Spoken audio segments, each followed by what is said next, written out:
अब common एन्टिकोलिनर्जिक drugs भनेको बेन्जट्रोपिन मिजाइलेट र ट्राइहेक्साफेनिडिल हाइड्रोक्लोराइड हो। अब यो पार्किन्सन्स डिजिजमा किन युज गर्ने त?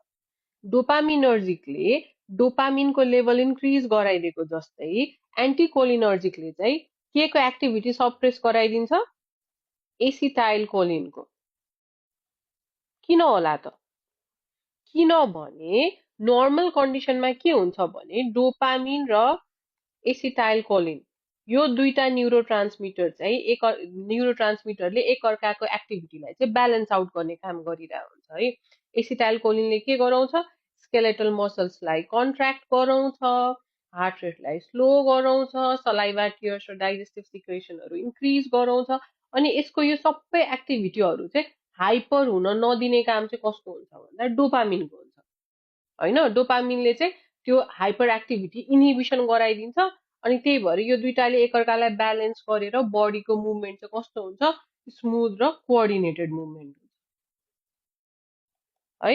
अब क्लाइन्टलाई पार्किन्सन्स भयो, पार्किन्सन्स लागेको छ भनेपछि के भयो?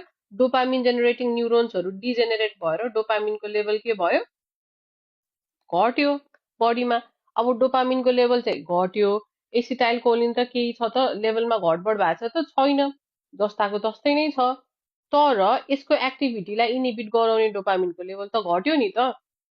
भनेपछि पार्किन्सन्समा देखिने सिम्टम डोपामिन कम भएर मात्रै होइन, एसिटाइल कोलिनको एक्टिभिटी धेरै भएर पनि हुन्छ कि। जस्तै कि रेस्टिङ ट्रेमर,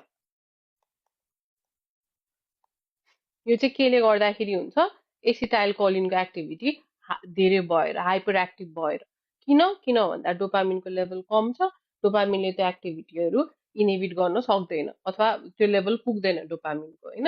यो एन्टिकोलिनर्जिक ड्रग्सले के गर्छ त भन्दा सिएनएसमा गएर एसिटाइल कोलिन रिसेप्टर्सहरूलाई चाहिँ ब्लक गरिदिन्छ होइन।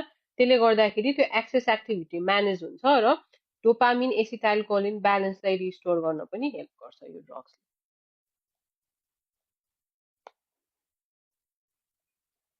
अब जुनै पनि समस्याहरू चाहिँ एसिटाइल कोलिनको एक्टिभिटी एक्सेस भएर भएको हुन्छ होइन। जस्तै ट्रेमर्स एन्ड ड्रुलिङ चाहिँ अब यो एन्टिकोलिनर्जिकले रिड्युस गर्ने भयो, म्यानेज गर्ने भयो।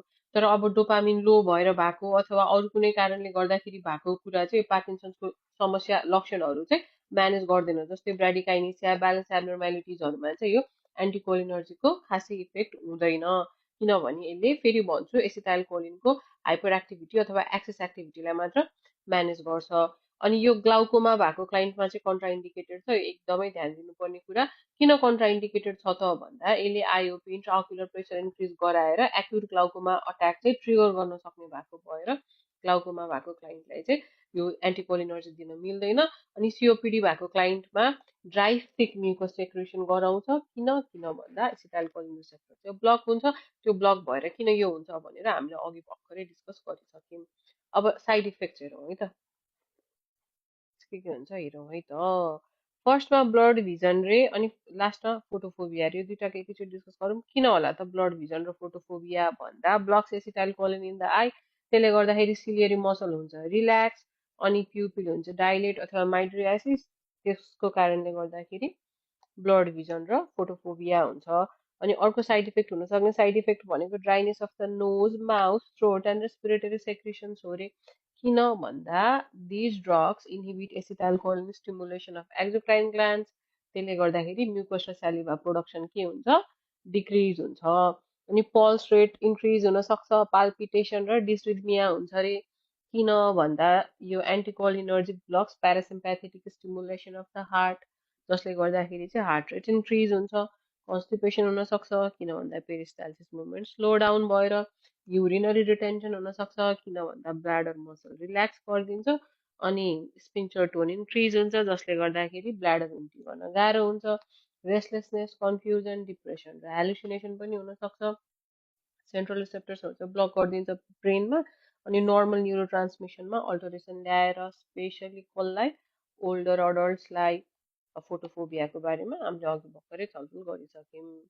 अब हेरौँ नर्सिङ इन्टरभेन्सन के गर्नुपर्छ त एन्टिकोलिनर्जिक ड्रग्स चलाएको बेलामा।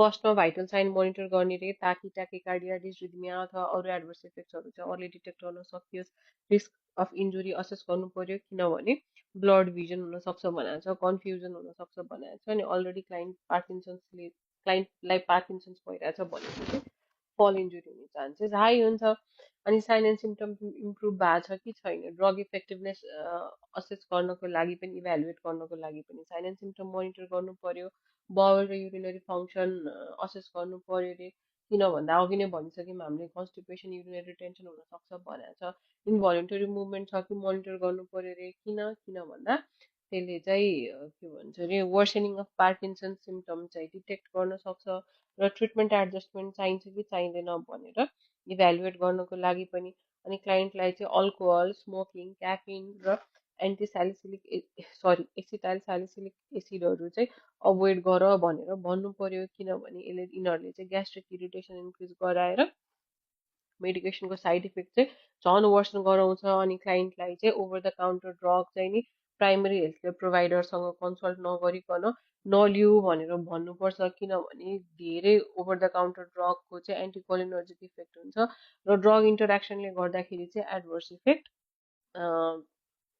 इन्क्रिज हुनसक्छ सरी अनि ड्राई माउथ हुनसक्छ भनेको छ त्यही भएर फ्लुइड इन्टेक इन्क्रिज गर भन्नु पर्यो त्यो अभोइड गर्नको लागि आइस चिप्स युज गर अनि सुगर फ्री हार्ड गम अथवा क्यान्डी युज गर भनेर भन्न सकिन्छ कन्स्टिपेसन प्रिभेन्सनको लागि फ्लुइड इन्टेक बढाउनु पर्यो फाइबर इन्टेक बढाउनु पर्यो फोटोफोबिया हुन सक्ने भएको भएर डाइरेक्ट सनलाइटमा जाँदाखेरि सनग्लासेस लगाऊ भन्नु पर्यो अघि हामीले भनेको थियौँ इन्ट्राअकुलर प्रेसर चाहिँ इन्क्रिज हुनसक्छ त्यही भएर रुटिन आई एक्जामिनेसन चाहिँ गर भनेर भन्नुपर्छ क्लाइन्टलाई चाहिँ इन्ट्राअकुलर प्रेसर असेस गर्नको लागि so that's it for anticholinergic drugs use for Parkinson's disease hopefully यो भिडियो हेल्पफुल भयो होला thank you so much for watching bye by